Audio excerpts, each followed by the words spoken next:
We are in the middle of our 1980s review series, and today we are talking about the year 1983. So let's go ahead and jump back in time as we count down our top 10 movies from that year.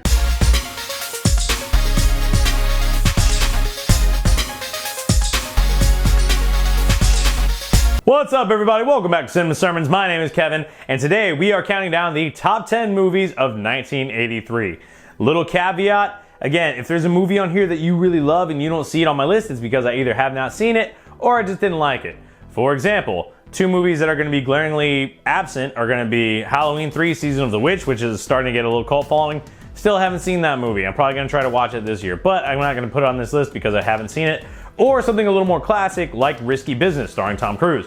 I know about it, I know of it, I've never seen it, so that's going to be off this list.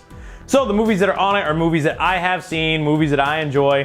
So please let me know down below, what are your favorite movies from 1983? Please hit that like, share, and subscribe button. It helps out the channel tremendously. And let's go ahead and count down our top 10 picks for the movies of, let's count down our best movies of 1983. Coming in at number 10 is Uncommon Valor. So this is a movie that I don't really hear many people talk about, but I remember my dad was saying it was a cool movie. We ended up buying it and we watched it. It was a great movie. It's Gene Hackman, and his son is a POW left over from Vietnam. So basically Gene Hackman Gene Hackman assembles this team of former soldiers and guys he trusts to go over to Vietnam and rescue his son from a POW camp. It has emotion, it has heart, it has some cool action scenes, it has some very emotional depth to these characters, and it's just a good movie, man. It's one that has resonated with me and stuck with me all these years, and it comes in at number 10. Number 9 is going to be The Outsiders. Now, Cody Leach really described this the best. He has his top 10 videos of 1983 as well. Please go check out that channel, but I mean, there's just really no way I can describe it other than what he had already said. This movie is a great coming-of-age story that ends up having a ton of tragedy in it, and that's about as far as I'm gonna get into that because I don't want to spoil anything if you haven't seen the movie. But man, the cast in this is amazing. You have Patrick Swayze, Tom Cruise, Ralph Macchio, others who I can't really think of right now, but this is a star-studded cast. This is a packed cast. And it really is just a good movie. Like I said, the bonds between the characters and then the tragedy that happens, it holds a lot of emotional weight. It is a classic of the genre, or I'm sorry, a classic of the decade for a reason, and it comes in at number 9. Number 7 and 8 are two Stephen King classics, but coming in at number 8 for me is going to be Cujo. This movie scared the crap out of me when I was a kid, and it really is a terrifying film because you have this dog, this Saint Bernard, a big dog, who gets rabies, right? And he goes from being the sweetheart to being a vicious killer. And this idea of, you know, the loyal family dog, right? They say it's man's best friend. What if he did turn on you?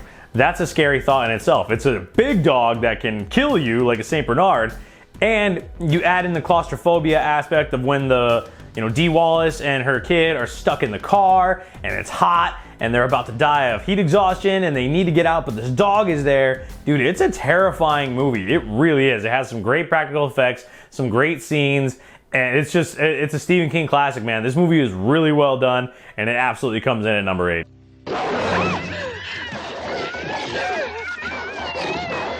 Number 7 is going to be Christine, another Stephen King adaptation, but this one was actually directed by John Carpenter. So this one is a killer car. It sounds kind of crazy, but when you watch the movie, it's actually pretty good. You have this kid who's kind of a nerd, and he ends up getting this car, and he gets like this 1950s greaser attitude, right? Because the car is like not really possessing him, but certainly influencing him. The car is jealous of him. And how do you stop this killer? Because no one believes that it's a killer car, right? It's a good movie, dude. The car is, iconic. Everyone knows like the grill. What is it? Is it like a Bel Air or something like that? It's a bad car, dude. But anyway, Christine's a good movie, man. Again, directed by John Carpenter, having director of photography Dean Cundey. It's a great movie, and it comes in at number 7. Number 6 is going to be Sleepaway Camp. Now, this is a cheesy horror camp slasher, but it's stuff that I certainly enjoy. And what really sets this movie apart is the ending scene. If you know what I'm talking about, you know what I'm talking about. Probably couldn't fly in today's culture, but that ending is pretty shocking, and that's just kind of what sticks with you. But it is just a summer, when the summertime rolls around and I kind of get tired of watching Friday the 13th, I did not really like the burning all that much. Sleepaway Camp is right there with just that quintessential camp slasher. It has a very campy tone, it's pretty lighthearted, and like I said, at the end, it's pretty intense, and you guys have this iconic killer in Angela. Sleepaway Camp coming in number 6. Now these top 5 are all movies that I really enjoy. The other 5 are great movies, but these top 5 are movies that I really enjoy. Coming in at number 5 is National Lampoon's Vacation. So I've heard that Chevy Chase is not really a good dude, but he's funny in this movie, man. Chevy Chase just wants to take, Clark Griswold just wants to take his family across the country to Wally World. It's a theme park that he really enjoyed as a kid and he loved, and it's just craziness that happens on this road trip, from forgetting the grandma to getting there and Wally World is closed. It's just a fantastic, funny movie, man. Clark Griswold, he's like trying to be a fan man, but he's kind of a douchebag too. It's a hilarious movie, and what's cool about Vacation is it's definitely for adults, but kids can enjoy it. There might be some jokes that go over their head, but it's not overly raunchy. It's not like you're watching Porky's or something like that, right? It's something that the whole family can enjoy, but it's just a genuinely funny movie, man, and it comes in at number 5. Coming in at number 4 is going to be Scarface. So Tony Montana has kind of been idolized of, people want to dress like him, people want to be like him. Really, this movie is a cautionary tale. It's about the dangers of greed and excess and money and power. Because at the end of the movie, I am going to spoil this one, sorry. Tony Montana dies. He gets killed. He loses all the money meant nothing. It's not supposed to be a life to be enjoyed. And Tony Montana is not a good guy. He's a bad person. He's a bad guy. Say good night to the bad guy. Yeah, he's a bad guy.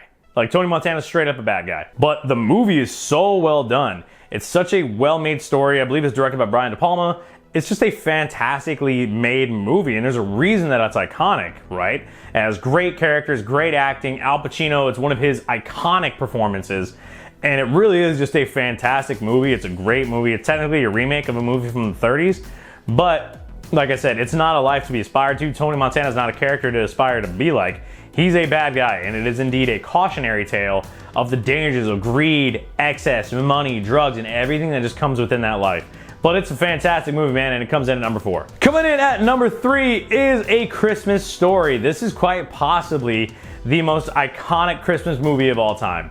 I think it's like TNT plays it all day, every day on Christmas. It's so quotable. It's just so funny, man. This is a really good movie. It's a throwback to the 50s when he was a kid, but it came out in '83.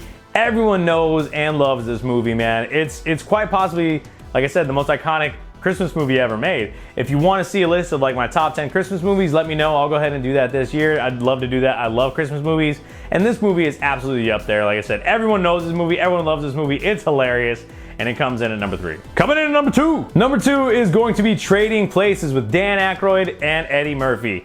This movie is hilarious. It stars Jamie Lee Curtis, who's starting to come out of that Scream Queen era, and she really established herself as a Hollywood box office star and not just typecast as this horror movie girl, right? Eddie Murphy is hilarious in this movie. I think it's his second major motion picture.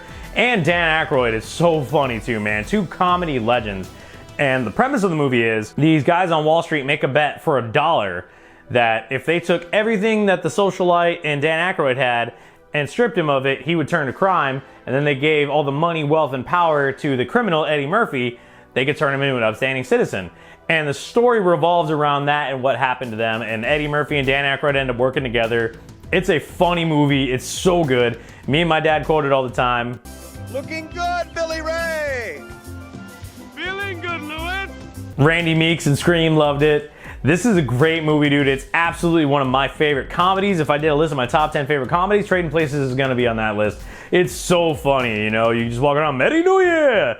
This movie's hilarious, man, and it absolutely comes in at number 2. If it's one of the best movies from Dan Aykroyd and Eddie Murphy, it's funny. So if you have not seen Trading Places, go watch it. But coming in at number 1, the best movie of 1983 is the final film in the trilogy, Return of the Jedi. This movie capped off what was possibly a perfect trilogy when you had the start of the original Star Wars and then Empire Strikes Back, which is my best movie of 1980. Return of the Jedi brings it all home. We see the completion of Luke's journey, the traditional hero's journey, where he answered the call, he messed up, he failed. Now he's mature, he's wise, and he's gonna do the right thing. He even faces a little bit of temptation in this movie, and even gives over his anger a little bit, but he's wise, and he reels it back in, and he's the hero that the Star Wars universe needs and saves the galaxy. We see Han going from the selfish smuggler who only cared about him and Chewie to being so loyal to Luke and Leia and their cause that he's willing to die for their cause. We see Leia go from being pretty snarky and I'm gonna do this all on my own to really relying on her friends in Luke and in Han. And of course their romance finally gets solidified and they're able to have their ending there. We see the redemption arc in Darth Vader, where he goes from being the villain to finally, realizing that there is still good in him, which Luke brings out, thus fulfilling the prophecy that he does bring balance to the Force. Anakin Skywalker is the chosen one, and even though it took him a long time and he made a lot of bad decisions, at the end, he was the one to bring balance to the Force. It has redemption for Lando, R2-D2 and C-3PO are in it, and we get to see more of them. Chewie's fantastic in it. I don't mind the Ewoks. Maybe that's just because I was a kid and I grew up with them. I have no problem with the Ewoks, man. This movie's great. It is such a phenomenal cap off to this trilogy. It's a perfect ending. It wraps everything up. And though I certainly do enjoy the prequels, if they would have left this standalone of just those 3 movies, we would be talking about this like we do Back to the Future, where it's a perfect trilogy. Same thing with Indiana Jones. If they just would have left it at those 3 films, it would have been a perfect trilogy. This was a perfect ending. It was a perfect ending. And I just can't think of a better way that they could have ended that story. So absolutely, for me, it was my favorite one growing up. I was like, I need, when I was like 4 years old, I was like, I need a lightsaber, a robot hand, and an X-Wing, and I'm gonna save the galaxy. I wanted to be Luke Skywalker, man. This movie is amazing. It's a perfect ending to this amazing trilogy where Star Wars has really become our modern mythology, right? It's our tales of heroes and monsters and good and evil and overcoming evil, and good always wins, right? Just like we talk about the tales of Odysseus and Hercules and stuff like that from Roman and Greek mythology, Star Wars is our modern mythology. And this was the perfect ending to that. So absolutely, for me, coming in at number 1, the best movie of 1983, Return of the Jedi. So my friends, that is all I have for today. Please let me know down in the comments, what is your favorite movie of the year 1983?